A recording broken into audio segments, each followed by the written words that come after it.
Hello, students. Hope you are absolutely fine and safe. Well, students, welcome back to the class of science. Students, as you know that in the last session we started a new chapter, electric current and its chemical effects. Correct? And in the first session we studied about electrolytes.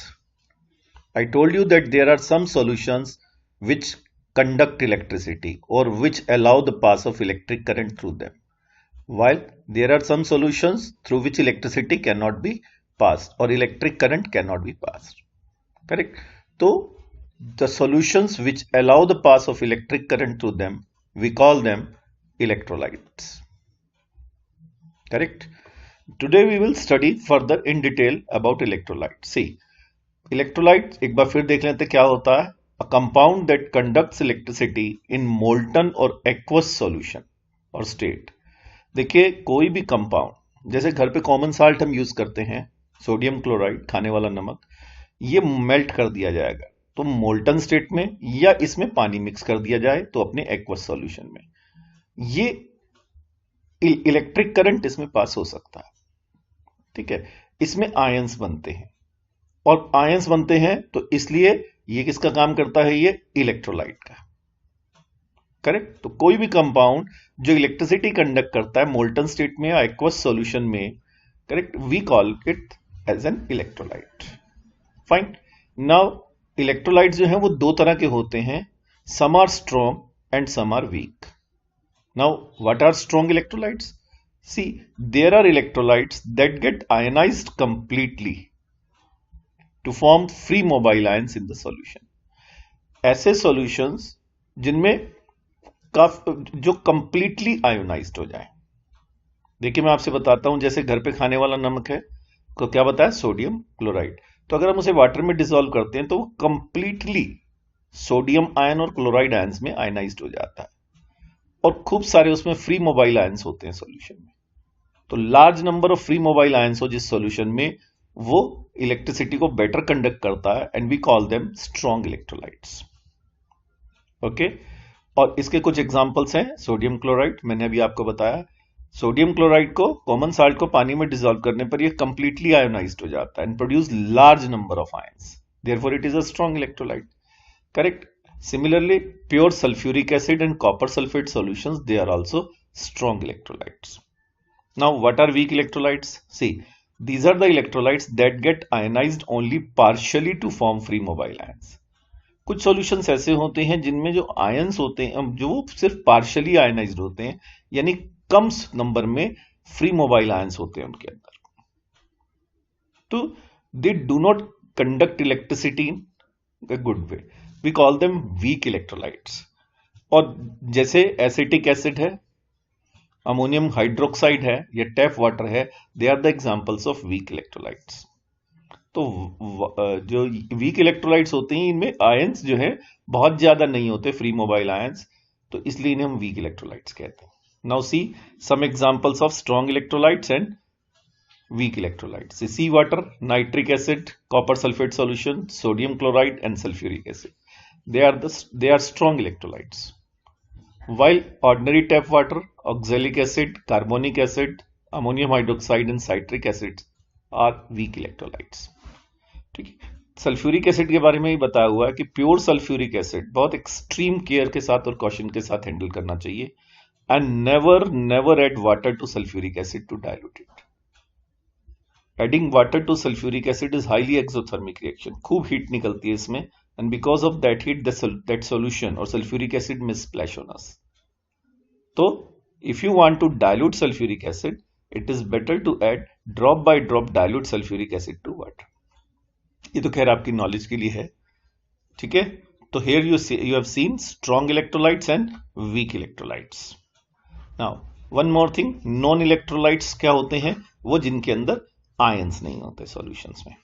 Correct? और जिनमें current flow नहीं हो पाता ऐसे solutions में. कुछ examples हैं non electrolytes के, distil water, alcohol, carbon disulphide and carbon tetrachloride. ये नॉन इलेक्ट्रोलाइट्स हैं. They do not allow current to pass through them. हाँ, ये आयनाइज्ड हो जाते हैं अगर इनमें कुछ दूसरे सब्सटेंस, जिसे हम इंप्योरिटीज भी कहते हैं, वो मिल जाते हैं. Correct? Now the next topic is conversion of chemical energy into electrical energy. इस टॉपिक को पढ़ते हुए दिमाग में सेल रखें। इलेक्ट्रिक सेल में केमिकल होता है और वो इलेक्ट्रिक एनर्जी में उसे कन्वर्ट करता है। फाइन। या बैटरी है घर पर हमारी इन्वर्टर की, उसमें भी केमिकल है और वो इलेक्ट्रिकल एनर्जी में कन्वर्ट करता है डिवाइस।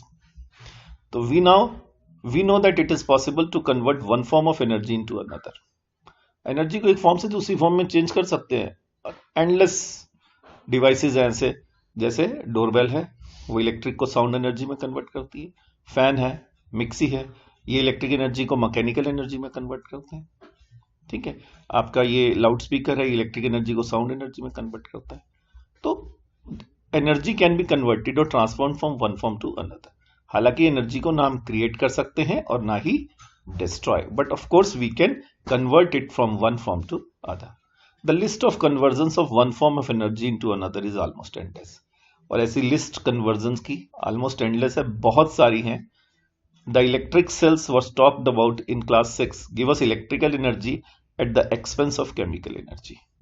इलेक्ट्रिक सेल उनमें से एक है जो इलेक्ट्रिक केमिकल एनर्जी को इलेक्ट्रिक एनर्जी में कन्वर्ट करता है, and this we have already studied in class 6.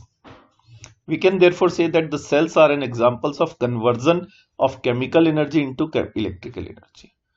तो सेल वो डिवाइस है जो केमिकल एनर्जी को इलेक्ट्रिकल एनर्जी में कन्वर्ट करता है. It was an Italian scientist, Alessandro Volta, who gave us the first practical source of such a conversion. तो एक साइंटिस्ट हुए हैं अलेक्जेंड्रो वोल्टा, उन्होंने सबसे पहला डिवाइस हमें ऐसा दिया था जो केमिकल एनर्जी को इलेक्ट्रिकल में कन्वर्ट कर सकता है 1790 में, and this is known as voltaic cell. Okay, तो थोड़ा सा देखते हैं वोल्टेइक सेल के बारे में क्या है ये. The general setup of voltaic cell is shown in the figure. See, इसमें दो रोड्स हैं, एक जिंक की और एक कॉपर की, पर इन्हें हम इलेक्ट्रोड्स कहते हैं. ये डिप्ड है एक सॉल्यूशन में डाइल्यूट सल्फ्यूरिक एसिड के.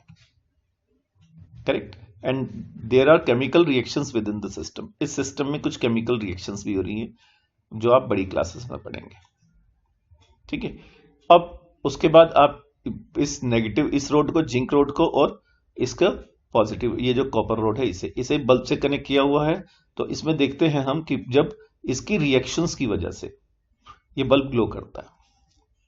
तो ये एक एग्जांपल है केमिकल एनर्जी को इलेक्ट्रिक एनर्जी में कन्वर्ट करने का वोल्टेज से. When two rods of zinc and copper known as electrodes are dipped in a solution of dilute sulfuric acid, there are chemical reactions within the system. इस system में कुछ chemical reactions होती हैं. It is these reactions that help us to get electrical energy from chemical energy. उन chemical reactions की वजह से हमें इलेक्ट्रिकल एनर्जी मिलती है और ये बल्ब ग्लो करता है. ठीक है. तो the voltaic cell can therefore act as a source of electric energy. Fine. तो यहां पर बहुत थोड़ा आपको वोल्टेइक सेल के में मैं बताया हुआ, और बड़ी क्लासेस में होपफुली प्रोबेबली इन 11th और 12th यू विल नो. आप फिजिक्स लैब में भी देखेंगे ये पढ़ा हुआ सेल, और उसके अलावा आप जो है इसे डिटेल में पढ़ेंगे 11th-12th में. फिलहाल एक सिर्फ ब्रीफ आइडिया दिया हुआ आपको कि voltaic cell is a device that converts electrical energy into chemical energy into electrical energy. Sir okay. तो अब आगे बढ़ते हैं. Chemical effects of electric current. ध्यान से देखिएगा ये क्या है. ये केमिकल इफेक्ट्स, यही तो है चैप्टर का नाम था, electric current and it's chemical effects. तो अब हम देखते हैं क्या केमिकल इफेक्ट्स है इलेक्ट्रिक करंट के. We now realize that the chemical changes in a liquid can produce electric effect. आपने देखा यहां पर इस सॉल्यूशन में वोल्टेइक सेल में कुछ केमिकल चेंजेस होते हैं, और जिस केमिकल चेंजेस की वजह से इलेक्ट्रिक करंट बनता है. तो ये वोल्टेइक सेल में होता है ऐसा. तो chemical change in a liquid can produce electric effect या electric current. Is the reverse also possible. क्या इलेक्ट्रिक करंट का भी कोई केमिकल इफेक्ट होता है? यहां पर केमिकल चेंज से इलेक्ट्रिक करंट बन रहा है, वो कह रहे हैं क्या इलेक्ट्रिक करंट का भी कोई केमिकल इफेक्ट होता है? आंसर है yes. Can an electric current passing through a liquid result in a chemical change? The answer is yes. देखते हैं हम आगे. तो एक साइंटिस्ट हुए Michael Faraday, a well known British experimental physicist. He began his experiments on the passage of electric current through liquids in 1834. 1834 में ऐसे experiments उन्होंने शुरू करे जिसमें वो इलेक्ट्रिक करंट के केमिकल इफेक्ट्स देखना चाहते थे. He observed interesting chemical effects taking place when an electric current pass through an ionic solution. उन्होंने देखा जब कोई भी ऐसा सॉल्यूशन जिसमें आयंस होते हैं, फ्री मोबाइल आयंस, उसमें अगर करंट पास किया जाए तो केमिकल इफेक्ट्स ऑफ करंट देखने को मिलते हैं। क्या होते हैं अभी बताता हूं। Faraday called the phenomena resulting from the passage of electricity through liquids as electrolysis। तो Faraday ने इस फिनोमिना का नाम क्या दिया? Resulting the passage of electricity through liquids। तो इन लिक्विड्स में इलेक्ट्रिसिटी पास होने का जो फिनोमिना था उसको कहा electrolysis. This is because it causes chemical change with in the electrolyte. इसमें इलेक्ट्रोलाइट जो होता है, जो जैसे भी वोल्टेइक सेल में हमने डाइल्यूट सल्फ्यूरिक एसिड लिया था, तो वो इलेक्ट्रोलाइट था, और जिंक और कॉपर की रॉड्स थी वो इलेक्ट्रोड्स थी। तो इसमें इलेक्ट्रोलाइट में जो केमिकल चेंजेस होते हैं, इसी वजह से इस प्रोसेस को इलेक्ट्रोलाइसिस कहते हैं। करेक्ट। तो यहां देखिए, डू यू नो में when an electric current passes through a pure metallic conductor whether solid or liquid, there is no chemical effect. There is no change in the chemical composition of the conductor. There is only in the usual heating effect of current. वो कह रहे हैं अगर electric current pure metallic conductor में पास किया जाए, चाहे वो सॉलिड है चाहे लिक्विड है, तो उस समय उसमें कोई केमिकल इफेक्ट देखने को नहीं मिलता, उसमें सिर्फ एक हीटिंग इफेक्ट दिखता है। आप मेटेलिक कंडक्टर में करंट पास करें तो हीट प्रोड्यूस होती है, ये इलेक्ट्रिक करंट का हीटिंग इफेक्ट है, जबकि हम यहां बात कर रहे हैं केमिकल इफेक्ट की। अभी देखिए हम एक एक्टिविटी परफॉर्म करते हैं जिसमें इलेक्ट्रोलाइसिस दिखाया गया आपको, ठीक है, और फिर आपको बताएंगे कि इस इलेक्ट्रोलाइसिस की क्या एप्लीकेशंस है और इसके क्या इफेक्ट्स होते हैं। Let us perform an activity to found kind of chemical effects that take place when electric current pass through an ionic solution. तो किसी भी आयनिक सॉल्यूशन में इलेक्ट्रिक करंट पास करने पर क्या केमिकल इफेक्ट्स होते हैं, वो हम इस एक्टिविटी में देखने जा रहे हैं। Activity 3 C, to demonstrate the electrolysis of water. Water का फॉर्मूला हम सब जानते हैं, दैट इज H2O। तो इसकी कंपोजिशन में हाइड्रोजन और ऑक्सीजन है, तो हम इसका इलेक्ट्रोलाइसिस करेंगे वाटर, तो हम इसे हाइड्रोजन और ऑक्सीजन में अलग अलग करेंगे। For that material required a battery of 9 volt, 6 cells of 1.5 volt. आप 1.5 वोल्ट के जो बाजार में पेंसिल सेल मिलते हैं, ऐसे 6 सेल ले लीजिए और उन्हें सिस्टमेटिक प्लस माइनस ऐसे कनेक्ट कर दीजिए, तो एक 9 वोल्ट की बैटरी तैयार हो जाएगी। ठीक है, हालांकि इन्होंने यहाँ 2 ही सेल दिखाए हुए हैं, और जबकि कहे यहाँ पर 6 सेल हुए। 2 ग्रेफाइट की पेंसिल्स लेनी है, 2 ग्रेफाइट पेंसिल्स। आपको पता है पेंसिल्स के अंदर जो ये लेड होता है, इसमें ग्रेफाइट होता है। एक बीकर लेना है, टैप वाटर, कनेक्टिंग वायर्स लेनी है ये, और टेप लेनी है एक। फाइन। तो प्रोसीजर देखते हैं। Sharpen both ends of both the pencil. दोनों पेंसिल्स के दोनों एंड शार्प कर लीजिए। Fill the beaker with tap water. Beaker को टैप वाटर से भर लीजिए। Make a simple circuit as shown. और इस तरह से ये सिंपल सर्किट बना लीजिए। ये जो लेड का ग्रेफाइट का एक सिरा है, इसे कनेक्टिंग वायर की हेल्प से बैटरी के पॉजिटिव से जोड़ दीजिए, और दूसरी वाली के एंड को नेगेटिव से। करेक्ट। और इस तरह से आप ये सिंपल सर्किट बना लीजिए। It is important to make good contact with the graphite in the pencils. यहाँ पे जो कनेक्शंस हैं ये अच्छे होने चाहिए, तभी ये सर्किट काम करेगा। Use a piece of cardboard to hold the pencil in a vertical position. वो कह रहे हैं इसे वर्टिकल पोजीशन में रखने के लिए आप ऊपर एक कार्डबोर्ड रख सकते हैं सर्कुलर, और उसमें, ताकि ये अपनी जगह पर होल्ड रहे। Place the expose tips of the pencil in the water. इसकी जो ये फ्री एंड है, इन्हें वाटर में डाल दीजिए। Such that the tips are fully submerged but are not touching the bottom. ये जो टिप्स है पूरी डूबी रहे पानी में, लेकिन बॉटम को टच ना करें। Correct. We are using 2 pencils as the electrodes. यहां पर ये जो दोनों पेंसिल्स हैं, जैसे वोल्टेइक सेल में जिंक और कॉपर रोड थे इलेक्ट्रोड्स, यहां पर ये दोनों पेंसिल सेल्स इलेक्ट्रोड्स का काम कर रही हैं। Now wait for 3 to 4 minutes and observe the electrodes carefully. Just wait for 3 to 4 minutes, और फिर आप देखें इसमें क्या चेंज दिखाई देता है आपको। Small gas bubbles are seen to be getting form near the electrodes. आपको यहां पर बबल्स फॉर्मेशन दिखाई देगी। देखिए दोनों तरफ बबल्स दिख रहे हैं, तो बबल्स स्टार्ट होंगे यहां पर बनने। Can we call this change taking, just a moment, can we call this change taking place in tap water a chemical change? Can we call this change taking place in the tap water with a chemical change? तो ये जो gas bubble बन रहे हैं, इन्होंने अभी पूरा नहीं यहाँ पे बताया, मैं आपको बताता हूं। तो यहां पर जब वाटर में आप इलेक्ट्रिसिटी फ्लो करते हैं, तो ये जो बबल्स बनते हैं, इसमें कुछ बातें ध्यान रखने वाली और भी हैं जो यहां पर मेंशन नहीं है, मैं आपको बता देता हूं। प्योर टैप वाटर लेंगे तो शायद ये एक्टिविटी इतनी अच्छी ना हो पाए। We should add few drops of sulphuric acid in it. Sulphuric acid की वजह से आयंस ज्यादा बनेंगे इस सॉल्यूशन में, और ये एक्सपेरिमेंट ज्यादा बेहतर हो पाएगा। तो although they have mentioned here the tap water, but I advise कि ये according to me this it should have been tap water plus few drops of concentrated sulfuric acid. Correct.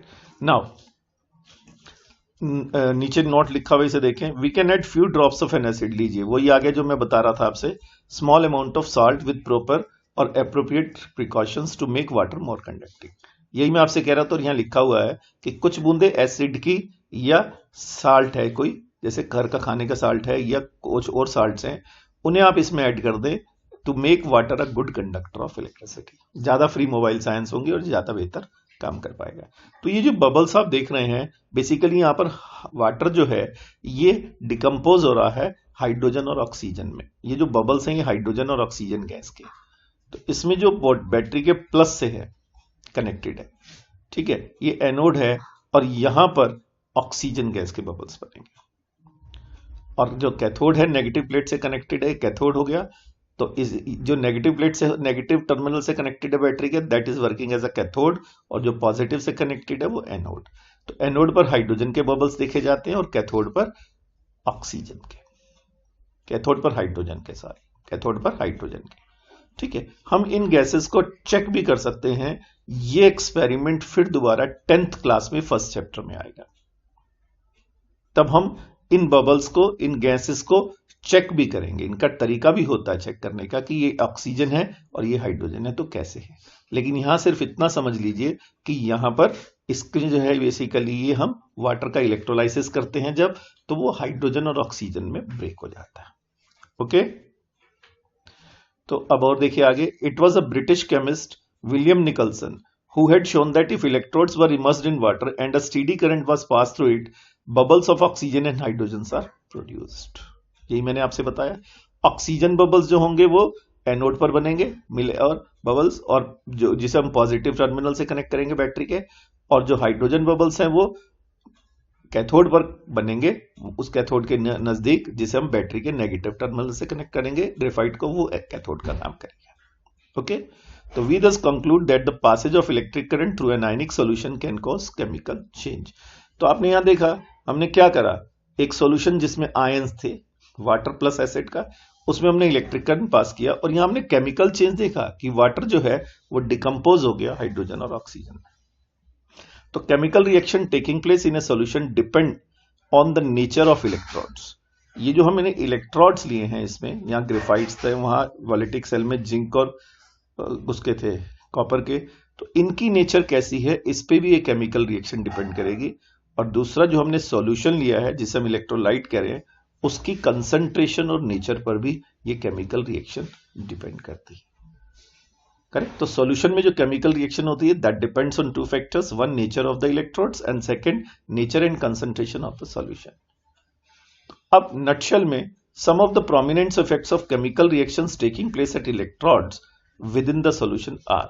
तो ये जो आपने देखा सॉल्यूशन में केमिकल रिएक्शंस हो रही थी, आपने देखा यहां पर करंट पास करने पर, तो बेसिकली इससे क्या हम इसका क्या यूज कर सकते हैं, मेटल्स में get deposit at the electrode surface. Electrode surface पर एक मेटल को डिपॉजिट किया जा सकता है। जैसे आपने देखा होगा, कभी सुना हो इस पे सोने का पानी चढ़ा है, या एक मेटल पे दूसरा मेटल डिपॉजिट होता है, वो इसी प्रोसेस से होता है। ठीक है, तो गैसियस बबल्स में get form near the electrodes. तो ये जो यहां पर हमने केमिकल रिएक्शंस देखी, इनमें आप देख सकते हैं कि इलेक्ट्रोड्स पर मेटल डिपॉजिट हो सकता है, या गैसियस बबल्स जो हैं वो इलेक्ट्रोड्स के नजदीक बन सकते हैं। अगर ऐसा कुछ हो तो इसका मतलब सॉल्यूशन में केमिकल रिएक्शन हो रही है। या change of colour of solution में occur due to dissolution of different ions. Solution में कलर चेंज भी देखा जा सकता है। तो कौन से प्रोमिनेंट इफेक्ट्स हैं केमिकल रिएक्शंस के जो इलेक्ट्रोलाइसिस के दौरान होते हैं, तो वो ये हैं कि इलेक्ट्रोड्स पर मेटल का डिपॉजिट होना, या इलेक्ट्रोड्स के नजदीक बबल्स का बनना, और या इलेक्ट्रोलाइट का या सॉल्यूशन का कलर चेंज होना। तो ये प्रोमिनेंट इफेक्ट्स हैं। तो अब केमिकल इफेक्ट्स ऑफ करंट के एप्लीकेशंस क्या है, डेली लाइफ में कैसे यूज होता है, that we will see in the next session. तो इस सेशन को बहुत ध्यान से बार बार सुनिए, बुक की हेल्प लीजिए, मेरी हेल्प लीजिए, बट मेक इट क्लियर।